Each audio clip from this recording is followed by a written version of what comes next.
Hey there, welcome back to my channel. So today I have another one of my second impressions. Was it worth it for you guys?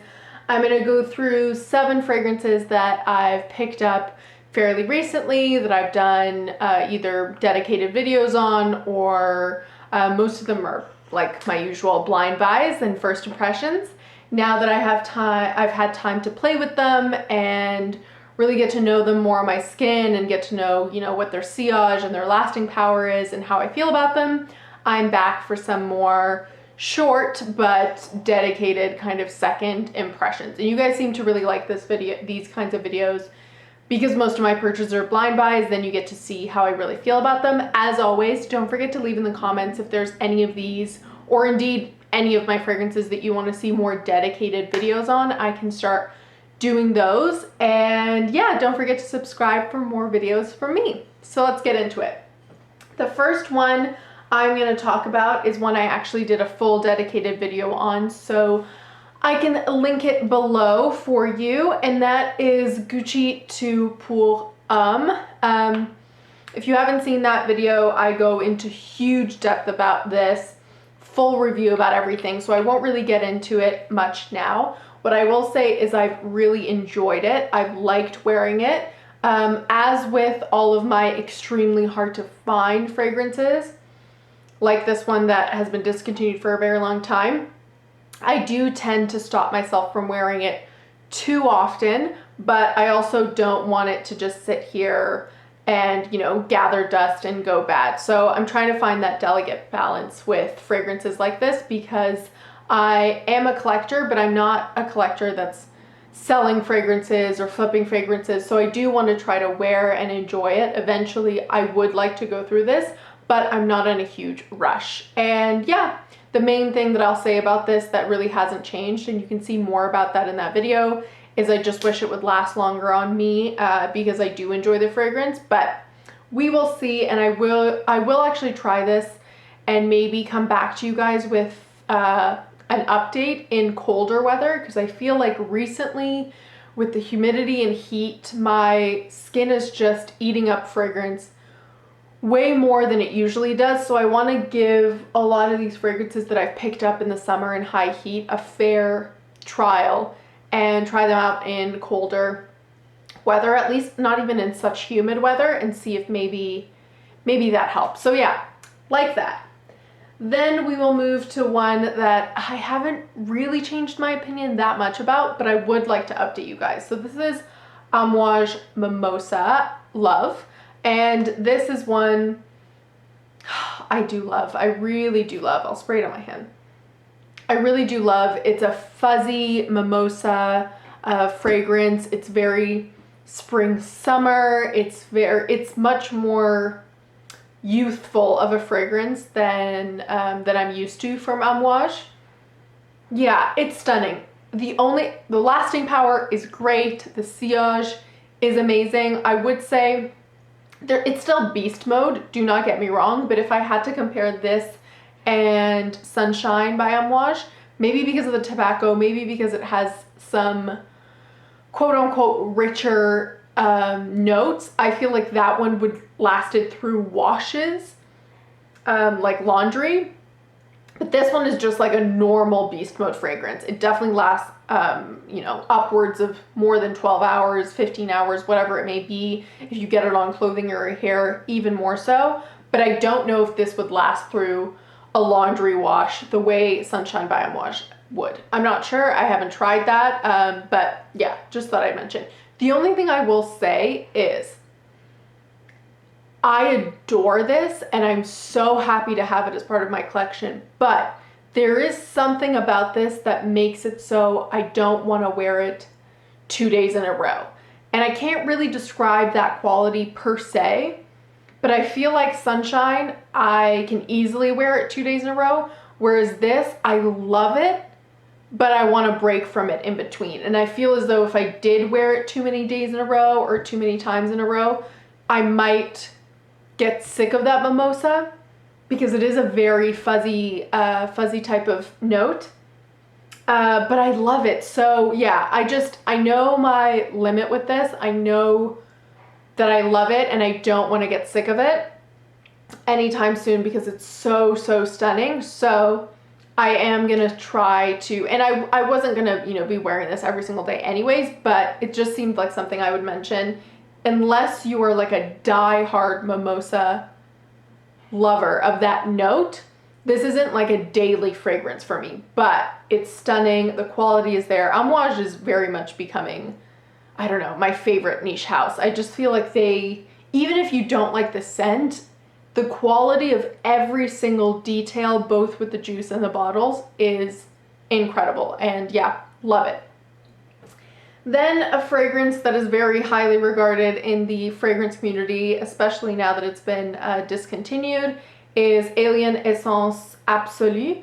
And this is the 60 ml. I feel like I'd smelled this ages and ages ago, but I never purchased it. And then when all the hype got around it, I purchased it, and it kind of came at a really great time because I mentioned in the haul video that I'm going through my EDT of Alien, which I love and I've loved for years, and I'm almost done that, and that's an original formula before reformulation. So I don't really see myself repurchasing the Alien Eau de Parfum Eau de Toilette anymore because of all the talk around the reformulation just not being the same in any way. But this is kind of replacing that in my collection. As I'm finishing that up, this is such a beautiful, richer, gourmand version of Alien. I think it's a beautiful flanker. I love Alien. I really, really do love that fragrance. And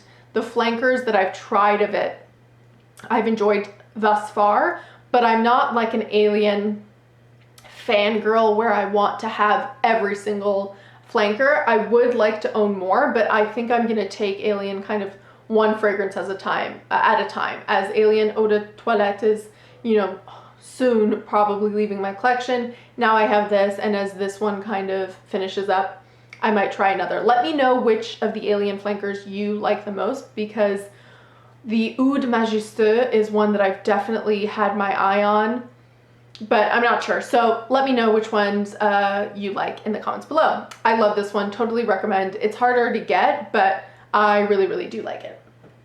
Then another fragrance I won't spend much time on because I have done kind of a video on this, and I've definitely done a first impressions as well. Athalia by Parfums de Marly. It is a quintessential me fragrance. It very quickly became an absolute love. I'm happy to report, because I wasn't sure in my first impressions, that this definitely has longer lasting power and sillage from Delina, which does not last very long on me at all. This definitely lasts many more hours, and though the sillage lessens to more than I would like personally, I like to have sillage and projection a little bit more than what this is offering. It's a soft iris fragrance, so with managing my expectations, it really is beautiful. It does have good projection for, you know, a couple hours for sure, and then even when it's light projection or discrete projection, it's there and it doesn't just disappear into nothing. So totally love that. I can't, at this point in my, you know, fragrance journey, I can't really see myself being without this, but we will see. Then a fragrance that definitely brought up some heavy emotions when I first hauled it. It was just so beautiful, and I was so looking forward to it, is Violette by Molinard. And this I love, I really do love. I will say, having worn it, there's definitely good lasting power there, but there's something about this, and I mentioned that the opening has a like a lemon syrup, and now having smelled it even more, it's kind of even like a soft lemony honey, and I think that's what it is. It's not in the notes from what I could see, but the violet in this is not a powdery violet. It is not a candied violet. It is very much like a floral violet, and I think I was expecting it to be even more, which I love. I love a floral violet. I love violet in all of its forms, but I was not expecting the lemon honey, lemon syrup opening, and maybe that's just what it is on my skin, but because of that, again, this, I love it, but but it's not a fragrance I can wear every day because I feel like it sweetens.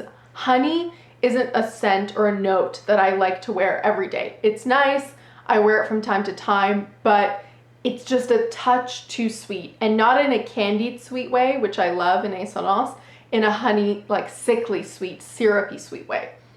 And again, it's not in the notes, so it might not show up on you, and once that opening fades and the honeyness does go away, then I love it. And if it had just been the heart and the dry down, I would wear it more days in a row. But yeah, just thought I'd mention. I do really, really like it though, and I just love the Molinard bottles. I would love to own Heliotrope and Musk and many of the others, but I've controlled myself and limited myself to just one, so of course I had to go with Violette.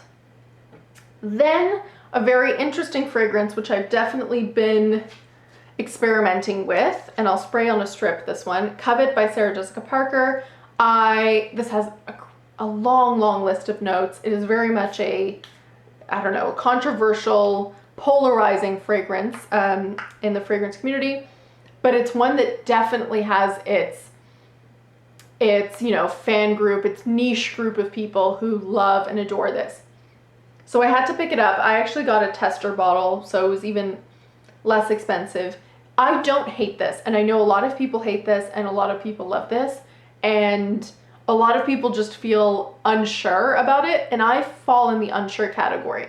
It's a fragrance that when I spray, I love to smell.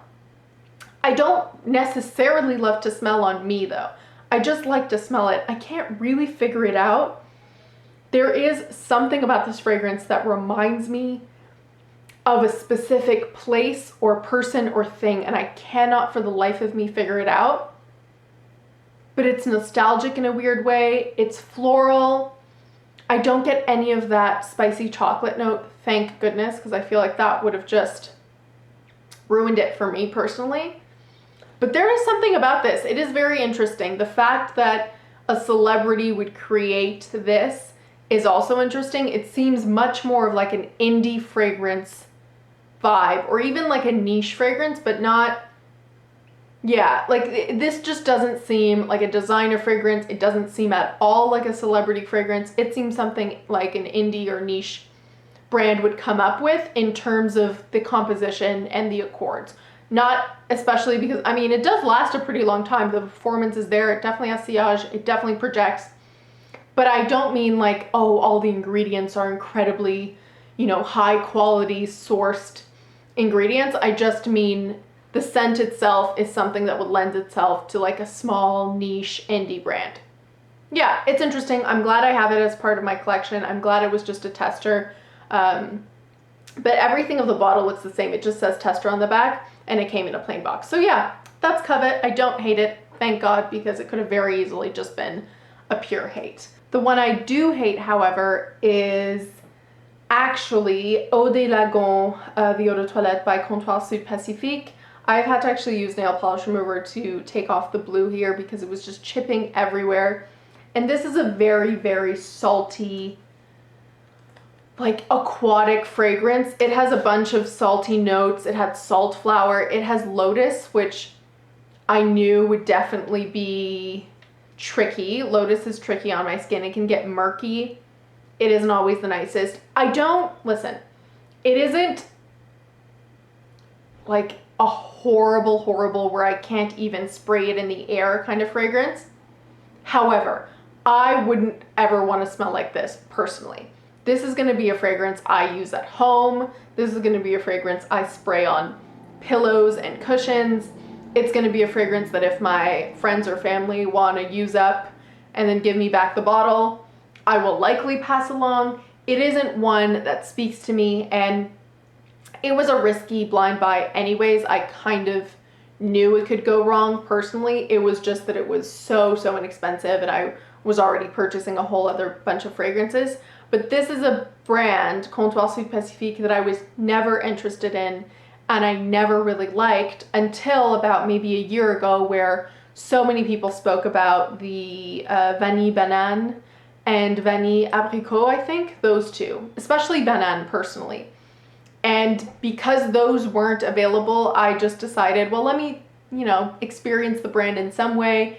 And this was not the way to do it personally. But you know, if you like salty fragrances, if you really like Lotus, this is an interesting fragrance. I just feel like if I was gonna go the salty sea air, I don't know, slightly aquatic type route, then I would just wear my Acqua Divina by Bulgari, because I feel like that one does a lot better on my skin when I'm in that mood. I wouldn't personally come to this. So that is my personal opinion. As always, don't forget to like and comment which one of these fragrances you have tried or that you'd like to try. And don't forget to subscribe for more videos, and I'll see you next time. Bye.